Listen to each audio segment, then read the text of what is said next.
suite aux assassinats qu'il y a eu dans Marseille, notamment une vidéo qui est horrifiante où on voit un homme se faire enlever et emmener dans le coffre d'une voiture puis retrouvé calciné. On s'est immédiatement concerté avec les membres de l'association. On avait déjà organisé une marche blanche en amont et on s'est dit bon ben on en organise une et là on va crier haut et fort que ça suffit. Et puis le lendemain, on apprenait que Emmanuel Macron allait venir.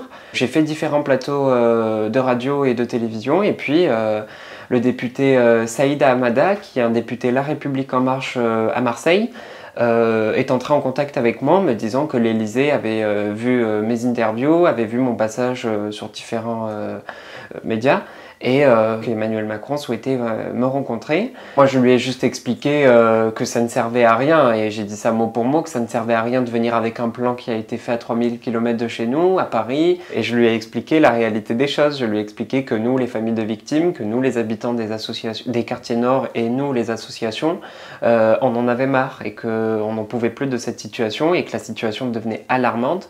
Et puis je lui ai fait part de toutes nos revendications, je lui ai fait part de tous nos besoins, de tout ce que nous réclamons et de tout ce qu'il y a de plus simple. C'est pas des mesures qu'on a inventées. Je peux vous en citer une par exemple, la police de proximité. J'ai retrouvé une photo de journal où on voit un policier jouer avec des jeunes dans un quartier nord devant le commissariat au football. Et cette image, moi, elle me marque.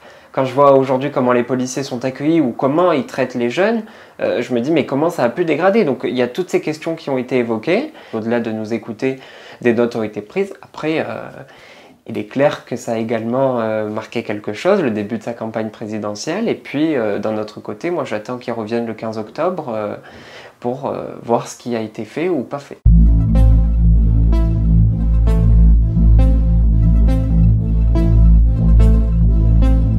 Le 29 décembre, je reçois un appel de ma mère en me disant il faut vite que tu rentres à la maison, urgent, urgent.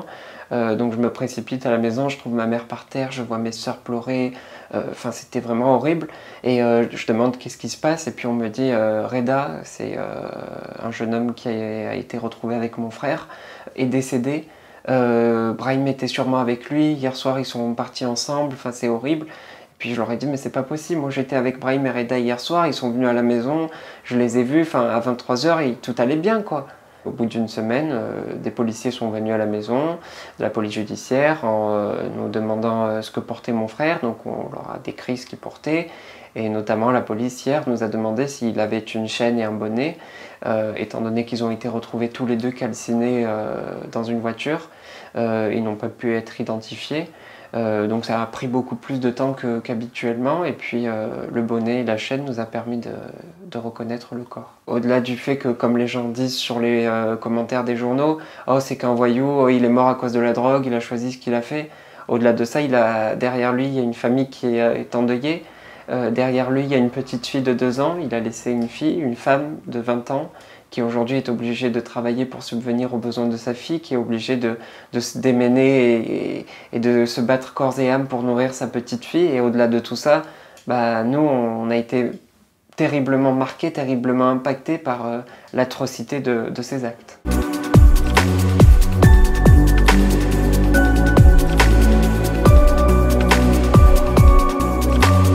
De se retrouver englobé, enfermé dans ces ghettos, dans ces prisons à ciel ouvert qui sont dans nos quartiers nord, les jeunes en sortant du collège, ils voient que ça.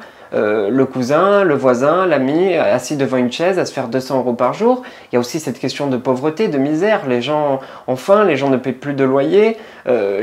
Certaines mamans maintenant décident de fermer les yeux sur la provenance de l'argent de leur enfant parce qu'elles répondent « J'ai 7 autres bouches à nourrir, j'ai 7 autres enfants qui prennent la douche tous les jours, la facture me revient très cher à la fin du mois, j'y arrive plus avec les aides que j'ai, je peux plus. » Donc bien évidemment que tout type de revenu est de bienvenu. Je sais de quoi je parle, moi j'ai perdu mon grand frère, donc je sais comment ces trafics se finissent. Mon grand frère a frais de la prison étant mineur, il marchait dans la rue en se retournant à chaque fois derrière lui parce qu'il avait peur que quelqu'un vienne lui tirer dessus. Donc je veux leur dire accrochez-vous, c'est très compliqué, mais il faut que nous nous allions à l'école, il faut que nous essayions de faire quelque chose, parce que demain, c'est une phrase de Christiane Taubira, elle dit en 2017 dans la candidature de Benoît Hamon, elle dit il faut que le monde de demain se fasse à la présence forte de nos filles. Et moi j'ai envie de dire il faut que le monde de demain se fasse à la présence forte de nous, habitants des quartiers nord. Et il faut que nous submergions les décideurs politiques pour qu'ils n'aient plus le choix que de nous écouter.